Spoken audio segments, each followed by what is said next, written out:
ரவா கிச்சடி செய்யலாம். அதுக்கு தேவையான பொருள் பார்க்கலாம்.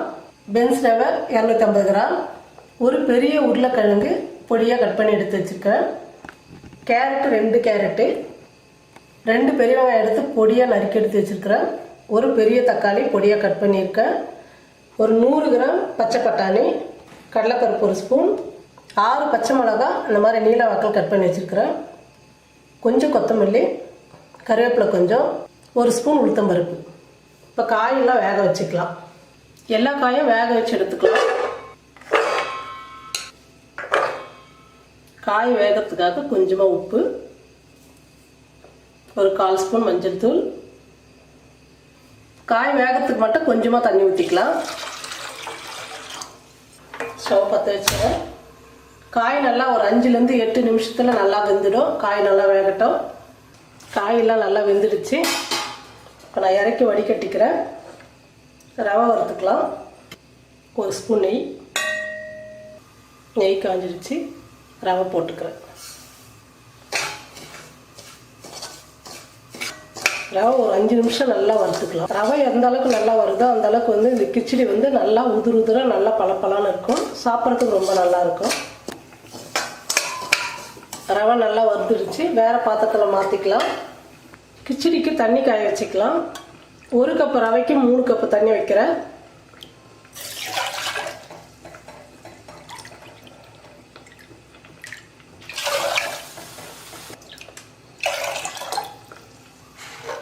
தண்ணி இந்த பக்கம் சூடு பண்ணிக்கலாம். நெய் 1 ஸ்பூன் சேர்த்துக்கிறேன். எண்ணெய் ஒரு 3 ஸ்பூன் ஊற்றிக்கிறேன். எண்ணெய் காஞ்சிடுச்சு. கடுகு,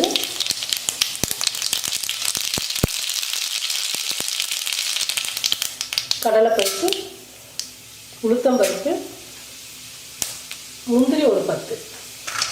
கிச்சடியில் முந்திரி போட போது சாப்பிட்றதுக்கு அந்த ரவையோடு சேர்ந்து ரொம்ப நல்லாயிருக்கும். எல்லாம் பொண்ணு வரையெல்லாம் வறுத்துக்கலாம். எல்லாம் நல்லா வறுந்துடுச்சு. வெங்காயம், பச்சை மிளகாய்,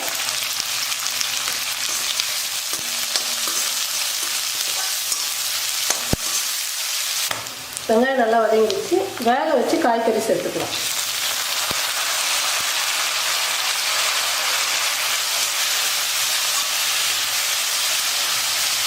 இப்போ தேவையான அளவு கொஞ்சம் உப்பு சேர்த்துக்கலாம்.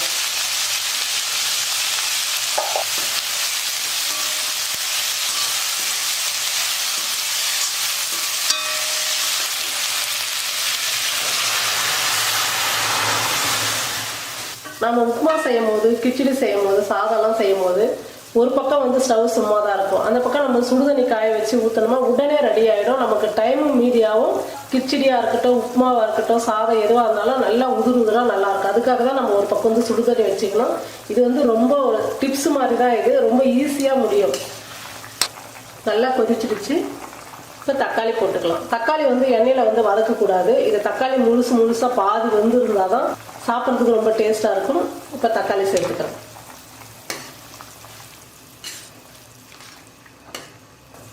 இப்போ ரவை சேர்த்துக்கலாம்.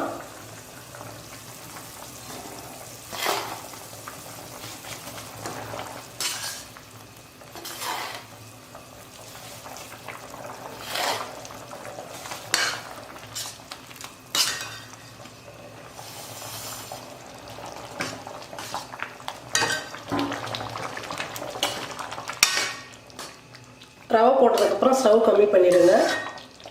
இது ரவை வந்து கொஞ்சம் பெருசாக இருக்கிறதுனால வேகத்துக்கு ரொம்ப லேட் ஆகும்.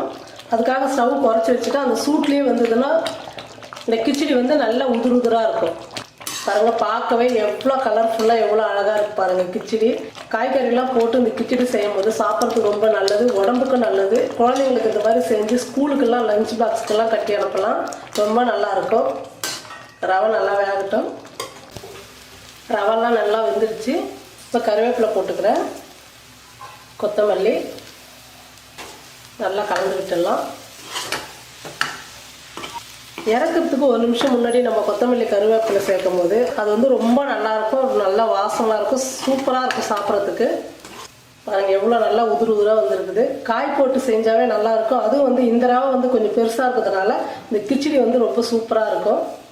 ரவா கிச்சடி ரெடி ஆகிடுச்சு. ஸ்டவ் ஆஃப் பண்ணிடுறேன்.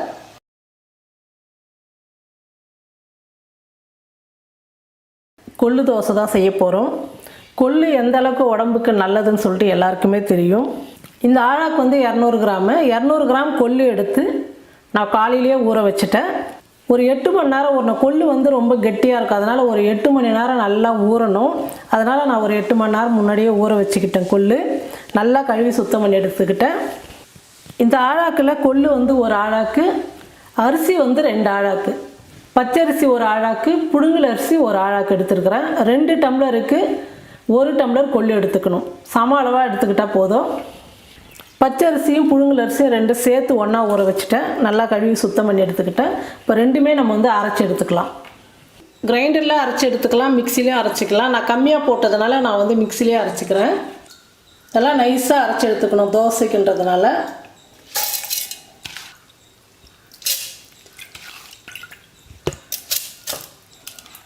தோசை மாவு பக்குவத்துக்கு அரிசி வந்து நல்லா நைஸாக அரைச்சி எடுத்துக்கிட்டேன். கொள்ளு அரைச்சிக்கலாம். பாருங்கள், கொள்ளு வந்து நல்லா நைஸாக அரைச்சி எடுத்துக்கிட்டேன். உளுந்து மாதிரி கொள்ளு வந்து நல்லா புஸ் புஸ்ன்னு வரும். நம்ம அரைக்கும் போது நல்லா பொங்கி வரும். கொள்ளு வந்து உளுந்து மாதிரியே கொள்ளு நல்லா பொங்கி வரும். நல்லா நைஸாக அரைச்சி எடுத்துக்கிட்டோம். இப்போ அரிசி மாவோடு கலந்து உப்பு போட்டு கரைச்சி வச்சிடலாம்.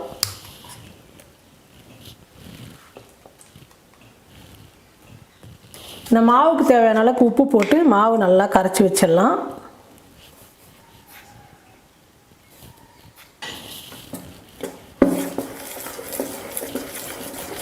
நீங்கள் காலையில் தோசை செய்கிறதா இருந்தால் நைட்டே ஆட்டி வச்சுடுங்க. இல்லை நைட்டு செய்கிறதா இருந்தால் ஒரு 5 மணி நேரம் நல்லா புளிக்கட்டும்.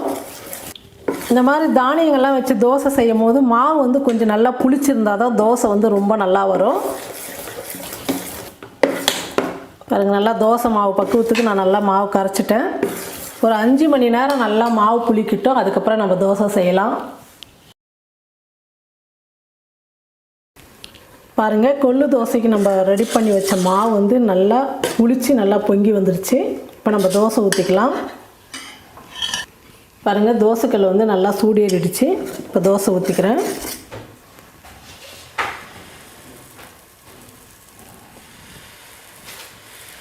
நீங்கள் வந்து ரொம்ப மெலிசாக வேணும்னாலும் ஊற்றிக்கலாம். மொறுன்னு வரும் இந்த தோசை. நல்லா மெத்துன்னு வேணும்னா கொஞ்சம் கனமாக ஊற்றிக்குங்க. எப்படி ஊற்றினாலும் இந்த கொள்ளு தோசை வந்து நல்லா சூப்பராக வரும். தோசை மேலே லேசாக எண்ணெய் விட்டுக்கிறேன். பாருங்கள், தோசை வந்து ஒரு பக்கம் வெந்துடுச்சு. இப்போ திருப்பி போட்டுக்கலாம்.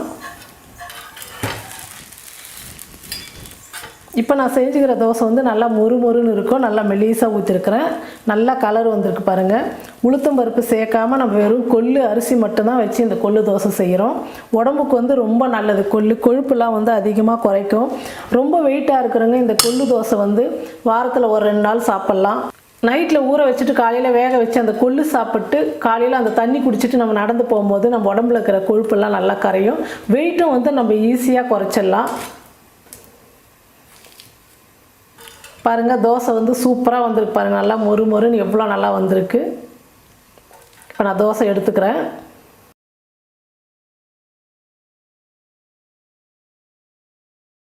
வெண்பொங்கல் செய்யறதுக்கு பச்சரிசி 1 டம்ளரு, பாசிப்பருப்பு 1/2 டம்ளர் எடுத்திருக்கேன். இந்த டம்ளரில் 1 டம்ளர் பச்சரிசி, 1/2 டம்ளர் பாசிப்பருப்பு. இப்போ 1.5 டம்ளருக்கு வந்து 3 டம்ளர் தண்ணி வைக்கணும். நம்ம பொங்கல்ன்றதுனால 2 டம்ளர் அதிகமாக வச்சா 5 டம்ளர் தண்ணி வைக்கணும். இப்போ பச்சரிசியும் பாசிப்பருப்பும் குக்கரில் சேர்த்துடலாம்.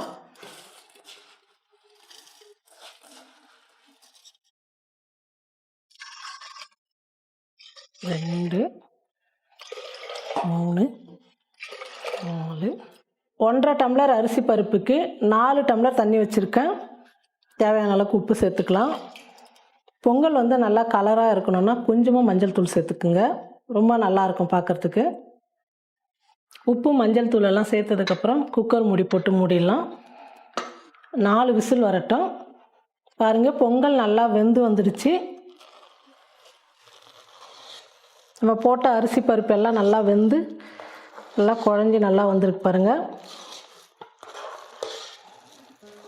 இது இறக்கி ஒரு பக்கமாக வச்சுட்டு நம்ம தாளிச்சிக்கலாம். கடாயை நல்லா சூடேறிடுச்சு. ஒரு 2 ஸ்பூன் நெய் சேர்த்துக்கிறேன். தேவையான அளவுக்கு எண்ணெய் சேர்த்துக்கலாம். பொங்கலுக்கெல்லாம் எண்ணெய் நெய் அதிகமாக சேர்த்தா தான் நல்லாயிருக்கும். என்கிட்ட வந்து பொடி பெருங்காயம் இல்லை, கட்டி பெருங்காயம் தான் இருக்குது. நான் அது எண்ணெயில் சேர்த்துக்கிறேன். பெருங்காயம் வந்து நல்லா பொரிஞ்சு வரணும். ஒரு 10 முந்திரி எடுத்து வச்சுருக்கிறேன், அதையும் சேர்த்துக்கிறேன். சின்னதாக ஒரு துண்டு இஞ்சி வந்து துருவி எடுத்துருக்கிறேன், அதையும் சேர்த்துக்கிறேன். 2 சேர்த்து நல்லா வறுத்துக்கலாம். மிளகு 1 ஸ்பூன், சீரகம் 1/2 ஸ்பூன், எல்லாம் சேர்த்து நல்லா வறுத்துக்கலாம். கருவேப்பிலை சேர்த்துக்கிறேன்.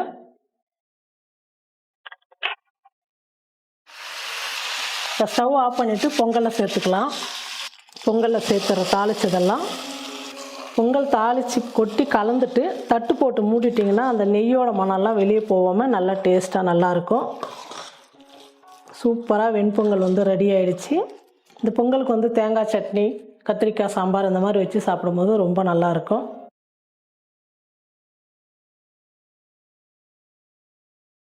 ஒரு டம்ளர் வந்து நான் பழைய சாதம் எடுத்துக்கிட்டேன். நைட்டு வெடித்த சாதம் வந்து 1 டம்ளர் இருந்தது. 1 டம்ளர் பழைய சாதம் இந்த மிக்ஸி ஜாரில் வந்து சேர்த்துக்கிறேன்.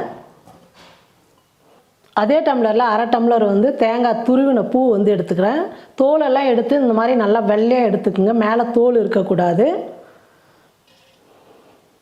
நாம் எடுக்கிற பொருள் வந்து ஒரே ஒரு டம்ளரு, ஒரு பாத்திரம், ஒரு கிண்ணம் அந்த மாதிரி எது எடுத்தாலும் ஒரே ஒரு பாத்திரமாக இருக்கணும்.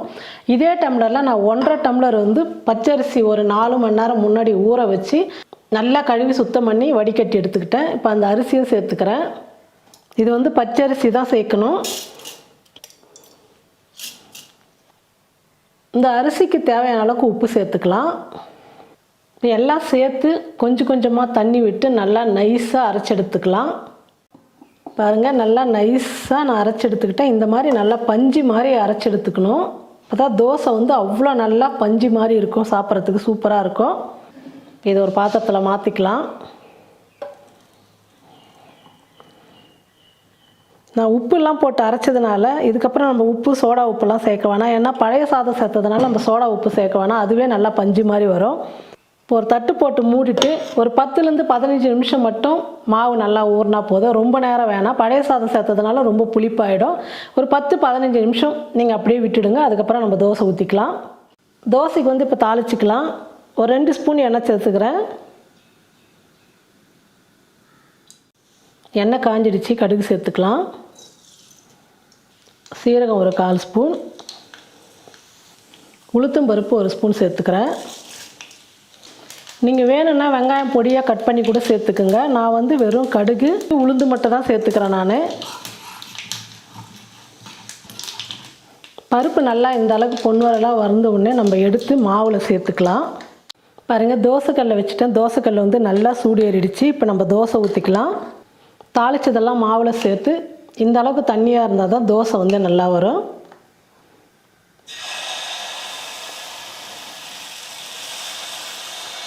உங்களுக்கு எந்த அளவுக்கு தோசை வேணுமோ, ரொம்ப மொத்தமாக வேணும்னாலும் ஊற்றிக்கலாம், இல்லை நைஸாக வேணும்னாலும் ஊற்றிக்கலாம். எண்ணெய் கொஞ்சம் லேசாக இந்த சைடில் தோசை மேலெல்லாம் கொஞ்சம் லேசாக விட்டுடுங்க. கொஞ்சம் நல்லா மொறுமொறுன்னு சாப்பிட்றதுக்கு நல்லாயிருக்கும் எண்ணெய் சேர்க்கும் போது. நீங்கள் நைட்டில் சாதம் வடிக்கிறீங்கன்னா கொஞ்சம் சாதம் மீதி ஆயிடுச்சுன்னா உடனே கொஞ்சம் அரிசி எடுத்து ஊற வச்சுடுங்க. காலையில் வந்து ஆட்டி சூடாக சூப்பராக தோசை செஞ்சு சாப்பிட்டுக்கலாம். இந்த குளிர்காலத்துக்கு வந்து பழைய சாதம் தண்ணி ஊற்றிலாம் சாப்பிட வேணாம். இந்த மாதிரி நீங்கள் செஞ்சிங்கன்னா ரொம்ப நல்லாயிருக்கும். ஒரு பக்கம் தோசை வெந்துருச்சு, இப்போ திருப்பி போட்டுக்கலாம். நம்ம தேங்காய், பச்சரிசி, சாதம் போட்டதுனால தோசை வந்து வெள்ளையாக தான் இருக்கும், ஆனால் சாப்பிட்றதுக்கு ரொம்ப நல்லாயிருக்கும். இந்த பக்கமும் நல்லா வெந்துடுச்சு பாருங்கள். உங்களுக்கு பச்சை மிளகாய், கருவேப்பிலை, கொத்தமல்லி, வெங்காயம் எல்லாம் போட்டு நீங்கள் தாளிச்சிட்டு இந்த மாதிரி மாவில் ஊற்றி செஞ்சாலும் இன்னும் சூப்பராக இருக்கும். நான் வந்து சட்னி செய்கிறதுனால நான் வந்து தாளித்து போடல. இந்த தோசை எடுத்துக்கலாம். பாருங்கள், பழைய சாதத்தை வச்சு ஒரு சூப்பரான தோசை செஞ்சுட்டோம்.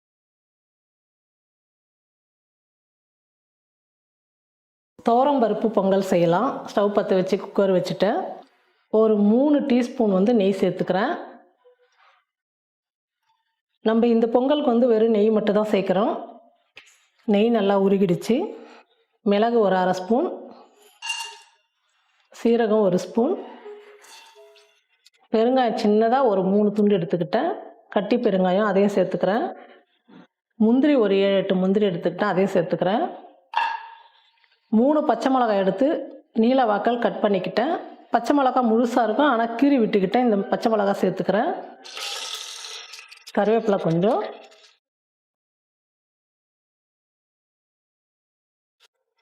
நான் இந்த டம்ளரில் வந்து 1 டம்ளர் பச்சரிசி, 1/2 டம்ளர் வந்து துவரம் பருப்பு எடுத்துக்கிட்டேன். நான் ஒரு 1/2 மணி நேரம் முன்னே நல்லா ஊற வச்சு கழுவி சுத்தம் பண்ணி எடுத்துக்கிட்டேன். இந்த பச்சரிசியை சேர்த்துக்கலாம்.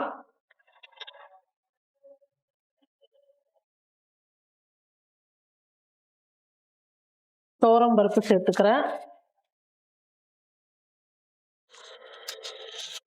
இது கூடவே ஒரு சிட்டிகை மஞ்சள் தூள் சேர்த்துக்கிறேன். தேவையான அளவுக்கு உப்பு சேர்த்துக்கிறேன். இப்போ எல்லாம் சேர்த்து நல்லா கலந்து விட்டுடலாம்.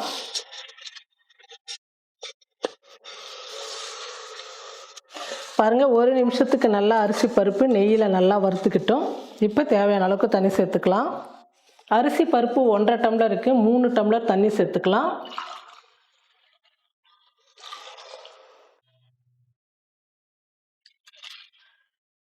மூணு டம்ளர் தண்ணி சேர்த்ததுக்கப்புறம் 1 டம்ளர் அதிகமாக தண்ணி சேர்த்துக்கலாம். நல்லா குழைய வேகணும், அதனால் 1 டம்ளர் வந்து நீங்கள் அதிகமாக சேர்த்துக்குங்க.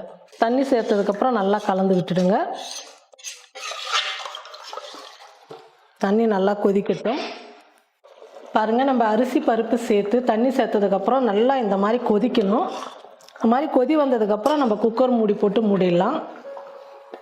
ஒரு 4 விசில் விட்டு ஸ்டவ் ஆஃப் பண்ணிடலாம். பாருங்கள், துவரம் பருப்பு பொங்கல் எவ்வளோ கலர்ஃபுல்லாக சூப்பராக வந்திருக்கு பாருங்கள். ஒரே மாதிரி பொங்கல் செய்யாமல் இந்த மாதிரி நம்ம விதவிதமாக பொங்கல் செஞ்சு சாப்பிடும்போது ரொம்ப டேஸ்ட்டாக நல்லாயிருக்கும். நல்லா கரண்டியில் இந்த மாதிரி நீங்கள் நல்லா கலந்து கொடுத்தீங்கன்னா பொங்கல் வந்து நல்லா டேஸ்ட்டாக நல்லாயிருக்கும். ஒன்றோட ஒன்று சேர்ந்து எல்லாம் நம்ம சேர்த்த மிளகு சீரகம் இதெல்லாம் சேர்த்து ரொம்ப நல்லாயிருக்கும்.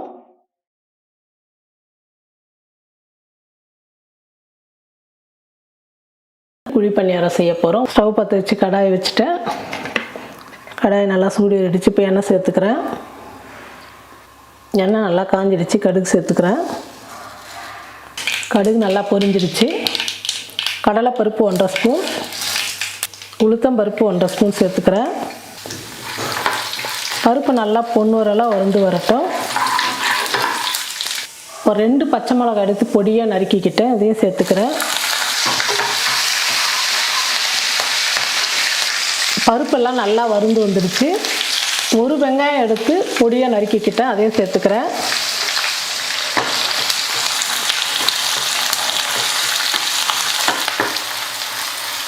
வெங்காயம் ஓரளவுக்கு நல்லா வதங்கின உடனே கருவேப்பிலை எடுத்து பொடியாக நறுக்கிக்கிட்டேன், அந்த கருவேப்பிலை சேர்த்துக்கிறேன். சின்னதாக ஒரு கேரட் எடுத்து துருவிக்கிட்டேன், அந்த கேரட்டும் சேர்த்துக்கிறேன். எல்லாம் சேர்த்து 1 நிமிஷத்துக்கு வதக்கிக்கலாம். நம்ம வந்து இட்லி மாவில் வந்து உப்பு சேர்த்துருக்குறோம். இப்போ இந்த வெங்காயத்துக்கு கேரட்டுக்கு தேவையான அளவுக்கு மட்டும் உப்பு சேர்த்துக்கலாம்.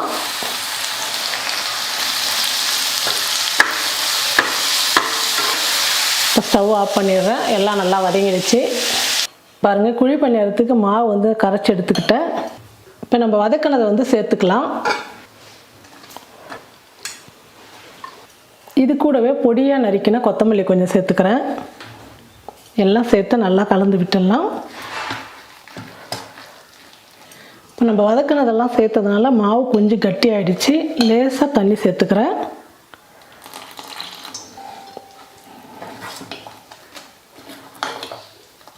பணியாரத்துக்கு இந்த அளவுக்கு மாவு இருந்தால் போதும். இப்போ நம்ம பணியாரம் ஊற்றிக்கலாம். பணியாரக்கல் சூடு ஏறிடுச்சு. இப்போ எண்ணெய் சேர்த்துக்கிறேன்.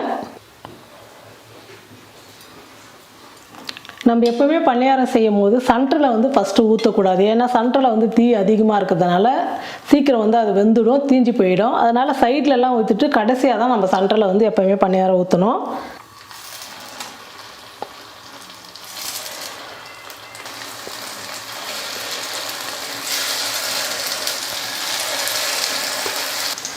இப்போ மூடி போட்டு மூடிடலாம். நல்லா வேகட்டும். ஒரு பக்கம் நல்லா வெந்துடுச்சு. இப்போ திருப்பி போட்டுக்கலாம்.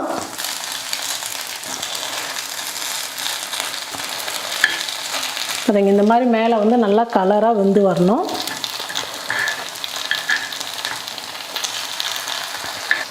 குழி பணியாரம் நல்லா திருப்பி விட்டுட்டோம். பாருங்கள், நல்லா ஒரே கலரில் சூப்பராக நல்லா வெந்து வந்திருக்கு பாருங்கள். இன்னொரு பக்கம் நல்லா வேகட்டும். இப்போ எல்லாமே நல்லா வெந்துடுச்சு. இப்போ நான் எடுத்துக்கிறேன். பாருங்கள், இந்த பக்கமும் ஒரே மாதிரி கலராக நல்லா வந்திருக்கு. இட்லி மாவு இருந்ததுன்னா ஒரு 10 நிமிஷத்தில் நம்ம சட்னி பணியாரம் செஞ்சு சூப்பராக நம்ம எல்லாருக்குமே கொடுக்கலாம். சுட சுட சாப்பிடும் போது ஒவ்வொருத்தரும் 10 கூட சாப்பிட்லாம்.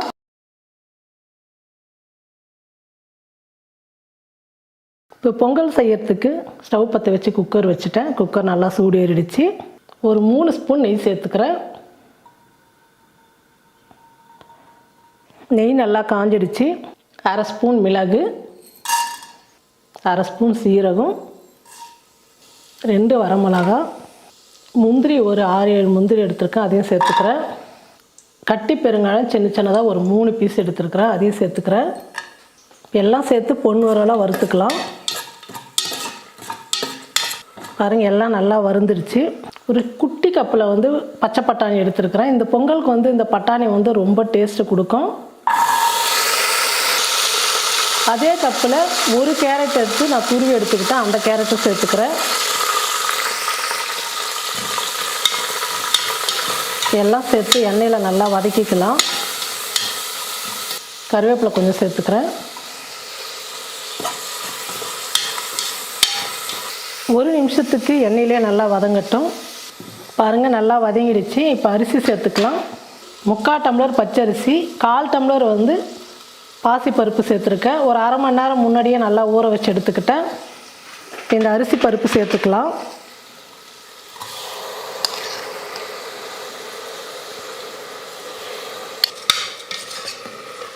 அரிசி பருப்பு சேர்த்ததுக்கப்புறம் ஒரு நிமிஷத்துக்கு இந்த நெய்யிலேயே நல்லா வறுத்துக்கலாம். அரிசி பருப்பெல்லாம் நெய்யிலே நல்லா வறுத்துக்கிட்டேன். இப்போ தேவையான அளவுக்கு உப்பு சேர்த்துக்கிறேன். உப்பு சேர்த்ததுக்கப்புறம் நல்லா கலந்து விட்டுடுங்க. நான் இந்த டம்ளரில் தான் 3/4 டம்ளர் பச்சரிசி, 1/4 டம்ளர் பாசிப்பருப்பு எடுத்தேன். இதே டம்ளரில் 1 டம்ளருக்கு 3 டம்ளர் தண்ணி சேர்த்துக்கலாம்.